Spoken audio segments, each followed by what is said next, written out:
감사합니다. 내 생애 최고의 축복, 가스펠 316. 오늘은 두 번째 시간입니다. 지난 주일 우리 요한복음 3장 16절 말씀에 이어서 오늘은 고린도전서 3장 16절 말씀을 통해서 복음의 의미를 묵상하고 나누려 합니다.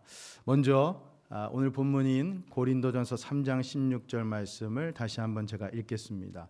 사도 바울이 고린도 교회 성도들에게 이렇게 격려합니다. 너희는 너희가 하나님의 성전인 것과 하나님의 성령이 너희 안에 계시는 것을 알지 못하느냐. 사랑하는 여러분, 여러분들이 하나님이 성전 되시는 것과 하나님의 성령이 여러분 안에 계시는 것을 믿으십니까? 아멘. 여러분, 이것은 굉장한 축복입니다. 여러분들 실감하고 계시지 않을 수도 있지만 여러분, 이 말씀 우리에게 주신 엄청난 축복의 말씀입니다. 여러분 지금 그 축복을 누리고 계십니다. 여러분들은 하나님의 성전이십니다. 내 생애 최고의 축복, 이 가스펠 축복을 여러분 누리고 계시다는 것이죠. 여러분 혹시 템플에 가보신 적 있으세요? 템플 대학 말고요. 템플 하면 오늘 이 본문을 영어 성경 보면 성전, 템플로 번역을 했습니다. 템플, 성전은 하나님께서 거하시는 곳입니다. 하나님께서 스테이 하시는 곳이에요. 쉽게 얘기하면 하나님의 집입니다. 잘 아시지만 구약 시대로 얘기하면 여러분, 하나님께서 거하신 그 성전은 예루살렘 한 곳밖에 없었습니다. 그러니까 하나님 만나려면 모두 다 예루살렘으로 가야만 했던 것이죠. 근데 사도 바울은 지금 놀라운 선포, 놀라운 선언을 하고 있는 겁니다. 이제는 그럴 필요가 없다는 것이죠. 왜냐? 하나님께서 지금 내 안에 스테이 하시기 때문에, 내가 곧 하나님의 집이 되기 때문에, 하나님을 만나려면 내가 성전으로 가야 하는 그런 상황에서 이제 그분께서 나를 만나기 위해 이 땅에 찾아오셨고, 아니 찾아오신 것만으로 끝나시는 것이 아니라 나와 함께 해주시고 이제 내 안에 스테이 하신다는 겁니다. 여러분, 이게 축복이 아니고 뭐겠어요? 놀라운 축복이죠. 그렇습니다. 오늘은 이 축복을, 내 생애 최고의 축복, 가스펠 316, 이 주제를 고린도전서 3장 16절을 통해 여러분과 다시 한번 나누려고 합니다. 특별히 성령의 전, 교회, 거룩에 관한 성경적인 의미를 집중해서 묵상해 보려고 합니다. 자, 말씀을 위해서, 배경 설명 위해서 우리 고린도전서 3장 1절부터 다시 한번 시작해 보죠. 배경을 위해서 1절 말씀 보십시오. 형제들아, 사도 바울이 지금 고린도 성도들을 형제들아 부르면서 이렇게 얘기합니다.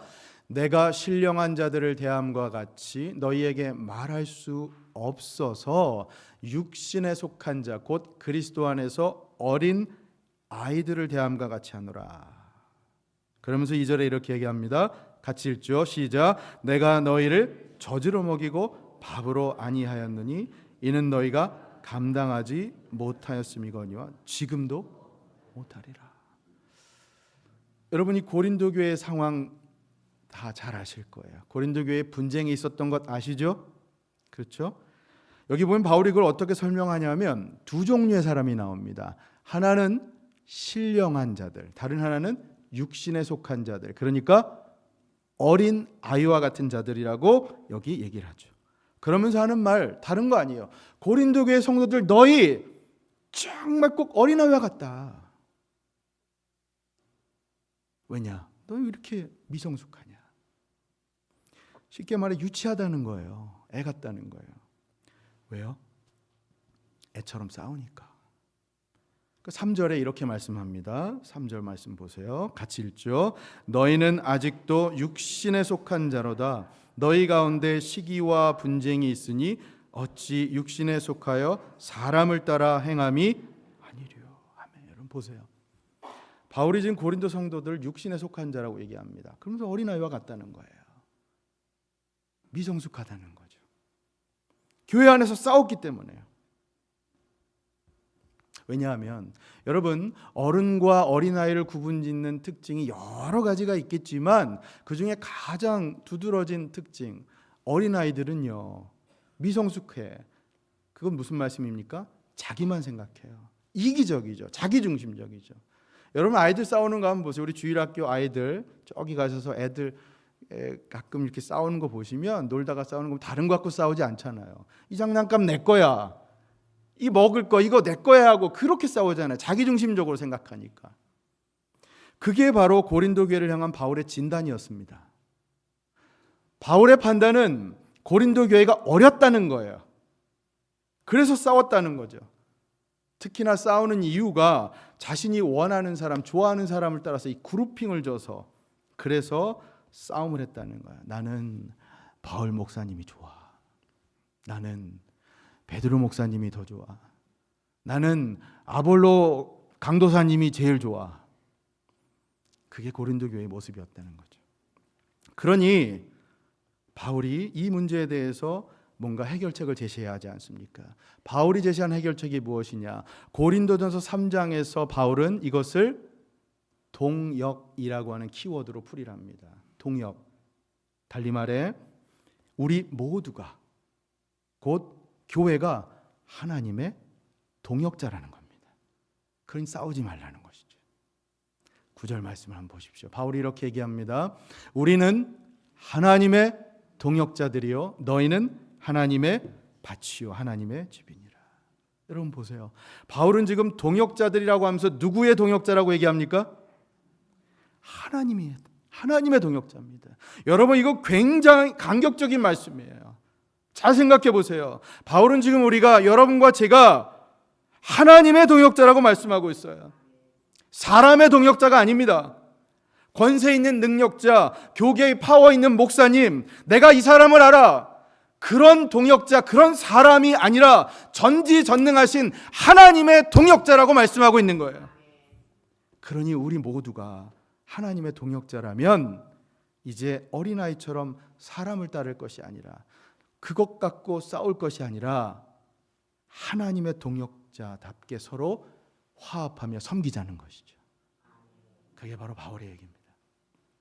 사랑하는 여러분, 저는 오늘 여러분들의 이 마음에 이 말씀이요, 내가 사람의 동역자가 아니라 하나님의 동역자라는 그 거룩한 기쁨과 책임감이 회복될 수 있기를 진심으로 소망합니다.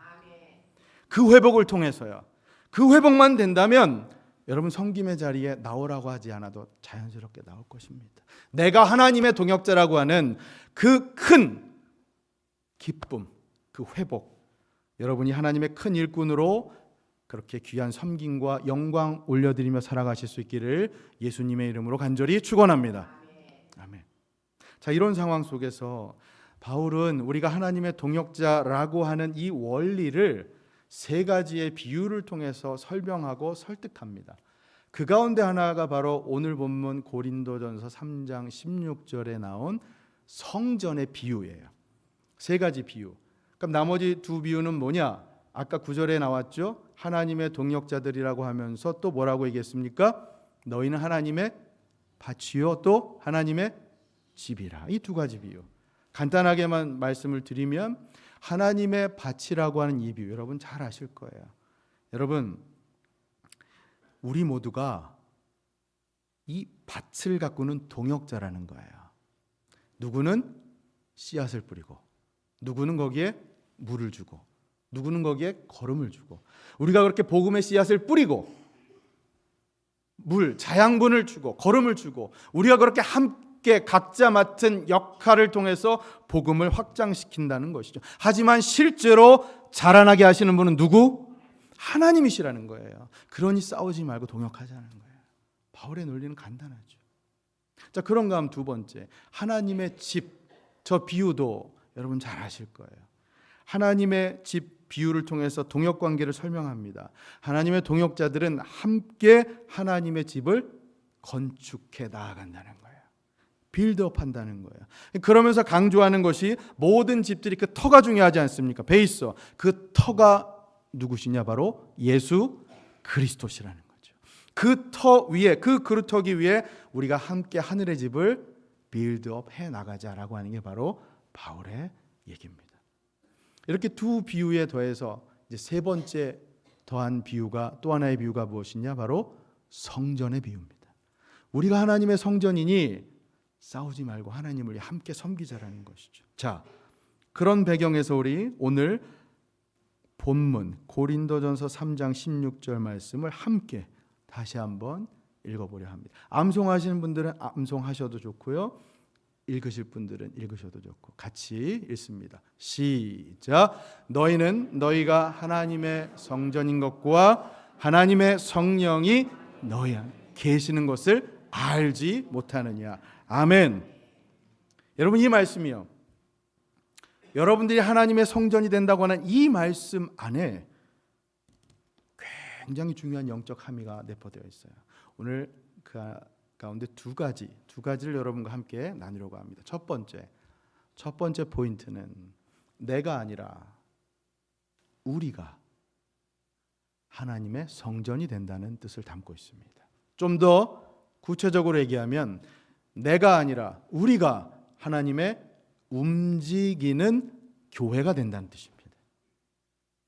여러분, 아까 이 16절 말씀을 제가 원어적으로 좀 풀이를 해드리면, 아까 너희라고 하는 말이 2인칭 복수예요. 복수입니다. 근데 성전은 그에 반해 단수입니다.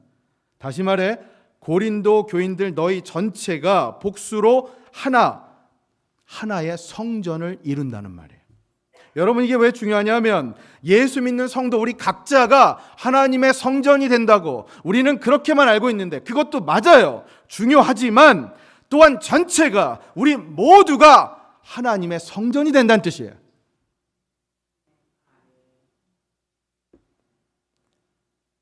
그래서 성령이 너희 안에 계신다고 할 때 그 너희 안에가 우리 심령 안에 각자, 그것도 되지만 너희 가운데도 되는 거예요. 영어로 얘기하면 into 뿐만 아니라 among도 된다는 얘기예요. 그러니 여러분, 이게 중요하다는 거예요. 이 말씀 교회론에 굉장히 중요한 원리를 제공하는 말씀이에요. 여러분, 교회가 무엇입니까? 교회는 공동체잖아요. 첫째, 교회는 장소적 의미가 아니라 성령님의 내주와 하나님의 임재를 의미하는 공동체입니다. 임마누엘 교회가 교회되는 이유는 여러분 이 건물 때문이 아니라, 이 건물이 캠퍼스에 위치해서가 아니라 우리 안에 성령께서 내주하시고 함께 하시기 때문입니다. 믿습니까? 그렇잖아요. 그리고 둘째, 우리 전체가 교회뿐만 아니라 우리 각자가 또 교회입니다. 우리가 주님의 움직이는 교회입니다. 여러분이 성전이시라면 이제 여러분들이 계신 곳 어디서든지 여러분들 움직이는 교회가 되실 수 있다는 거예요. 건물이 아니라, 고정되고 한정된 객체로서의 교회가 아니라 움직이는 자유로운 주체로서의 교회, 결국 여러분들 각자의 삶의 자리와 일상이 교회의 터전이 된다고 하는 것이죠. 그러니 여러분, 교회 되신 여러분, 그렇게 교회가 정의된다면 우리가 해야 할 이 사역, 교회의 사역이 뭘까요? 여러분, 사역의 개념도 달라지는 겁니다. 이 교회 안에서 우리가 하는 것만이 사역이 아니죠. 이제 사역은 여러분들 삶의 터전에서 하는 모든 일이 다 사역이 되는 것이죠. 삶의 자리에서 생기는 만남, 특히 그 만남을 통해서 여러분들 하나님의 사역을 하게 되는 것이죠. 직장에서의 동료들과의 만남, 그렇죠? 비즈니스 하시는 분들, 우리 커스터머와의 만남, 사교 클럽, 댄스 클럽에서의 만남, 농구 모임, 피트니스 클럽, 어디에서든지요. 여러분, 그 모든 만남 상관없습니다. 그런 만남들 안에서 여러분들이 이제 하나의 움직이는 교회로서요, 하나님을 찬양하고 예수 그리스도를 증거하고 예수님의 그 복음을 살아낼 때, 그것이 진정 여러분이 하나님의 성전이 된다라고 하는 참된 의미가 된다라고 하는 것입니다. 사랑하는 여러분, 여러분들은 하나님의 움직이는 교회이십니다. 이전 안에서만 우리가 교회가 아니라 이제 삶의 자리에서 여러분 모두가 움직이는 교회로서 그 역할을 감당하고 계심을 잊지 마시기를 바랍니다. 달리 말해 교회 되신 여러분들이 어딜 가시든 성령께서 함께 하시니까요. 성령께서 여러분 안에 계시니까 그곳이 성소가 되고요. 성전이 되고요. 여러분들이 무슨 일을 하시든 그것이 성직이 되고요. 여러분들이 어디에 계시든 여러분들의 성도가 되고요. 여러분들이 서 있는 곳 어디서나 하나님의 임재 안에 하나님을 예배할 수 있고, 사랑하는 여러분, 그렇게 여러분들이 하나님의 성전 되시는 것을 잊지 마시기를 바랍니다. 그것을 붙들고 살아가시길 바랍니다. 같은 맥락에서 그래서 사도 바울이 에베소서 2장에서 동일한 메시지를 얘기합니다. 우리 에베소서 2장 20절 말씀 한번 보죠. 너희는 사도들과 선지자들의 터 위에 세우심을 입은 자라. 그리스도 예수께서 친히 모퉁이돌이 되셨느니라. 예수님께서 모퉁이돌이 되셨다고 하면서, 자, 그 다음 21절 22절 같이 읽습니다. 시작. 그의 안에서 건물마다 서로 연결하여 주 안에서 성전이 되어가고 너희도 성령 안에서 하나님이 거하실 처소가 되기 위하여 그리스도 예수 안에서 함께 지어져 가느니라. 아멘. 보세요 여러분, 바울은 예수님께서 모퉁이돌이 되시고 그 예수님 안에서 건물이 서로 연결되어서 지금 거룩한 전, 성전이 되어간다고 말씀합니다. 고린도전서 3장 16절과 같은 맥락의 말씀이죠. 성령 안에서 하나님이 거하실 처소가 되기 위해서 그리스도 예수 안에서 우리가 함께 지어져 간다 말씀합니다. 그러니 여러분, 저는 이제 이 말씀 적용하면서 우리 각자가 하나님의 성전으로서 우리 전체가 주님의 움직이는 교회로 살아간다는 인식을 갖는다면 이 말씀 이렇게 적용해 보면 좋겠어요. 저는 우리의 삶이 이런 식으로 변화되면 좋겠어요. 우선 첫째, 우리가 하나님의 성전됨을 믿는다면, 그렇게 생각한다면 여러분 교회를 다녀도 우리가 목적이 좀 달라졌으면 좋겠어요. 여러분 왜 교회를 다니느냐? 내 자신이 진짜 교회가 될 목적으로요. 내가 진짜 하나님의 성전이 되어야 한다는 그 목적으로 다니시면 좋겠어요. 그게 더 중요하다는 거예요. 쉽게 얘기하면 예배를 통해, 공동체 생활을 통해서 좋아요. 내가 무언가를 얻어야 한다는 그 생각에 그칠 것이 아니라 내가 하나님의 성전으로 더 빚어져 가야 한다는 그 목적을 갖고 이 예배당 안으로 달려오시면 좋겠다는 것이죠. 여러분 사역을 해도 마찬가지입니다. 사역하기 전에, 사역자가 되기 전에 우리가 먼저 그리스도인이 되어야 하고 예수님의 제자가 되어야 하고 무엇보다 하나님의 성전 된다라고 하는 인식을 갖고 사역의 자리로 나아가면 좋겠어요. 그 마음 갖게 되면 말 안 해도 사역의 자리에 너도 나도 뛰어나갈 수 있습니다. 내가 하나님의 성전이 된다. 그렇지 않겠어요? 여러분 필립 얀시라고 들어보셨죠? 기독교 영성가이자 저술가. 이분이 한때 한국에 가서 세미나를 하시는데 뭐라고 목사님들 앞에서 얘기를 하시냐면, 교회에 관해서 얘기를 할 때 이렇게 얘기를 하세요. 주일 예배를 마치고 떠날 때 우리의 질문은 무엇을 얻었는가가 아니라 하나님이 기뻐하셨는가이다. 여러분 이 말은 교회인 여러분과 제가 하나님께로부터 오는 쉼과 회복, 그 평안도 중요하지만 그것도 중요하죠. 오늘 우리가 그것을 위해서 이전에 온 줄 믿습니다. 그런데 그것보다 더 중요한 것은 우리 모두가 교회로서 하나님의 기쁨이 되어야 한다는 뜻입니다. 마찬가지로 저는 여러분께 오늘 도전합니다. 오늘 이 예배를 마치고 떠나는 여러분들의 마음속에 교회인 내가 무엇을 얻었는가, 그 마음으로 그치는 것이 아니라 교회인 내가 교회이기 때문에 내가 정말 하나님의 기쁨이 되어가고 있는가. 더 나아가서 이 예배당을 떠나 삶의 자리로 나아갈 때 나의 삶이, 교회인 나의 삶이 하나님이 기뻐하시는 삶이 되어가고 있는가. 그 마음으로 이 예배당을 떠나시면 좋겠어요. 사랑하는 여러분, 부디 이번 한 주도 여러분들 모두 하나님의 움직이는 교회로서 하나님의 기쁨 되시는 삶 살아가시기를 예수님의 이름으로 축원합니다. 여러분들은 하나님의 성전이세요. 그러니 하나님의 성전답게 하나님께서 원하시는, 하나님께서 기뻐하시는 모습, 여러분의 삶의 자리에서 그렇게 하나님의 움직이는 교회로서의 모습, 그렇게 살아가시면 좋겠어요. 하나님 마음껏 찬양하시고요, 가는 곳마다 예배하시고요, 가는 곳마다 복음 전하시고요, 그곳이 교회가 될 줄로 믿습니다. 자, 두 번째 포인트입니다. 첫 번째와 그래서 연결되는 겁니다. 하나님의 성전인 우리는 그렇기 때문에 거룩하고 정결하게 살아야 합니다. 왜냐하면 하나님, 거룩하신 하나님 우리 안에 계시니까. 자, 오늘 본문 16절 바로 다음 17절 이렇게 말씀합니다. 우리 17절 말씀을 같이 한번 읽죠. 시작. 누구든지 하나님이 그 사람을 멸하시리라. 하나님의 성전은 거룩하니 너희도 그러하니라. 아멘. 여러분, 이 말씀 어떤 면에서 엄중한 경고의 말씀이에요. 그렇죠? 보세요. 하나님의 성전을 더럽히면 하나님께서 멸하신다고 말씀하시잖아요. 이건 경고죠. 개인적으로든 아니면 공동체적으로든 둘 다 모두에게 주는 이게 대명령이에요. 거룩하라. 절대 명령입니다. 사랑하는 여러분, 성전이 성전 되려면, 교회가 교회 되려면, 성도가 성도 되려면 거룩해야 합니다. 왜냐하면 거룩하신 하나님께서 함께 하셔야 하기 때문이죠. 여러분, 이 사실이 그러나 공허한 메아리에 그칠 때가 참 많지요. 교리적인 고백으로 그칠 때가 많아요. 아마도 어쩌면 오늘도 이 말씀을 갖고서 그렇다라고 깨닫는 것으로, 그리고 실제 삶의 자리에서는 이것이 실행되지 않을 수도 있죠. 여러분, 이거 심각한 문제입니다. 심각한 문제죠.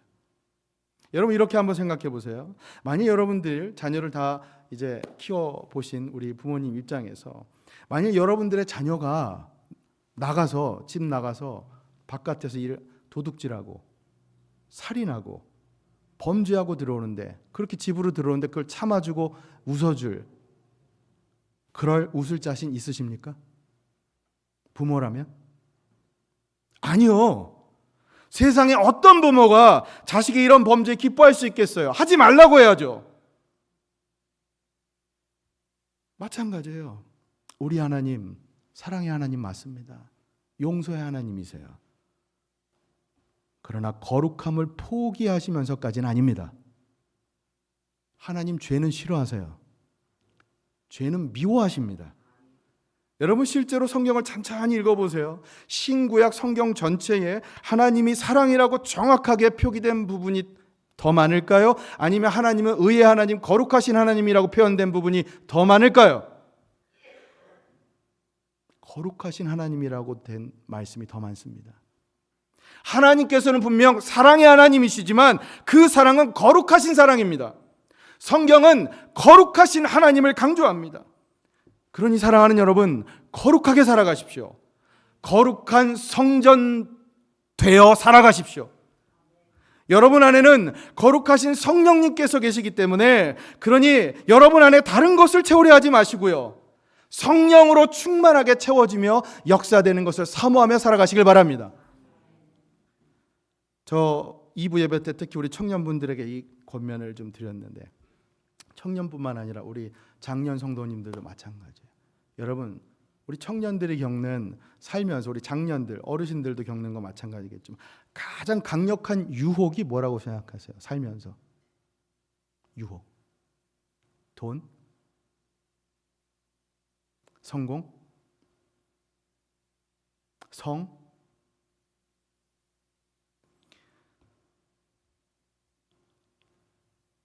이 시대의 대표적인 영성가라고 불리는 리처드 포스터라고 하는 분이 쓴 책, 아주 유명한 책이에요. 제목이, 타이틀이 이렇게 됩니다. 돈, 섹스, 권력이라고 하는 책. 이 시대의 신앙인들에게 해악이 되는 세 가지를 제시하고 설명합니다. 돈, 성, 권력. 그런데 놀랍게도요, 리처드 포스터는 이 세 가지 중에 권력의 유혹이 가장 위험하다고 얘기합니다. 힘, 정치죠. 어느 공동체에서든요. 교회도 마찬가지예요. 힘. 여러분, 그래서 이 리처드 포스트가 뭐라고 얘기하느냐? 이 세 가지 항상 경계해야 된다는 거예요. 사랑하는 여러분, 우리 젊은 분들 특히나 저는 오늘 여러분들에게 이것을 좀 강하게 권면드립니다. 뭐든 상관없어요. 돈이든 성이든 권력이든요. 저는 다만 여러분들 지금 심령 중심에 성령께서 거하신다는 것 여러분 믿으신다면, 그러면 여러분 삶의 중심에 다른 것으로 채우려 하지 말고요. 여러분 삶의 중심에 여러분 안에 계신 성령께서 충만히 채워져 역사하시는 것을 사모하며 살아가시길 바랍니다. 세상에 가진 유혹으로 채우려 하지 마시고요. 여러분 성령 충만히 여러분 안에서 채우고 역사하시길 사모하며 살아가시면 좋겠어요. 여러분, 가슴 아픈 얘기지만 오늘날 교회가 세상에 많은 비판을 받죠. 복음의 능력이 퇴보하고 있다는 얘기까지 들어요. 근데 그 이유를 이 크리스천 서클 안에서 자성하는 목소리로 뭐라고 얘기하느냐? 그 이유는 우리가 요한복음 3장 16절 말씀, 이 말씀은 강조하지만 오늘 이 말씀 고린도전서 3장 16절 말씀은 너무나 외면하고 있다라고 얘기를 합니다. 이게 무슨 말씀이냐? 우리가 지난주 여러분 말씀 나눴잖아요. 요한복음 3장 16절 말씀이 무엇입니까? 하나님이 세상을 이처럼 사랑하사 독생자를 주셨으니 이는 그를 믿는 자마다 멸망하지 않고 영생을 얻게 하려 하심이라. 아멘. 여러분 이 말씀 복음의 정수가 담긴 말씀이잖아요. 축복의 말씀이잖아요. 이 말씀 안에 하나님의 사랑이 녹아 있고 예수 그리스도의 십자가가 있고 우리가 그것을 향한 믿음과 우리에게 허락하신 영생의 축복이 이 안에 담겨 있잖아요. 그러니 그 복음과 구원의 감격과 기쁨에 젖은 채 다른 것은 뒤로 하고 고린도전서 3장 16절에서 하나님의 성전되어 거룩하게 살아가라고 하는 이 말씀을 외면하며 살아가고 있다는 것이죠. 여러분 고린도전서 3장 16절 말씀을 다시 한번 기억해 보세요. 너희는 하나님의 성전인 것과 하나님의 성령이 너희 안에 계신 것을 알지 못하느냐. 여러분 이건 축복의 말씀입니다. 요한복음 3장 16절만 축복이 아니라 고린도전서 3장 16절도 축복입니다. 사랑하는 여러분, 저와 여러분의 신앙이 요한복음 3장 16절로 시작해서 고린도전서 3장 16절로 이어질 수 있기를 진심으로 소망합니다.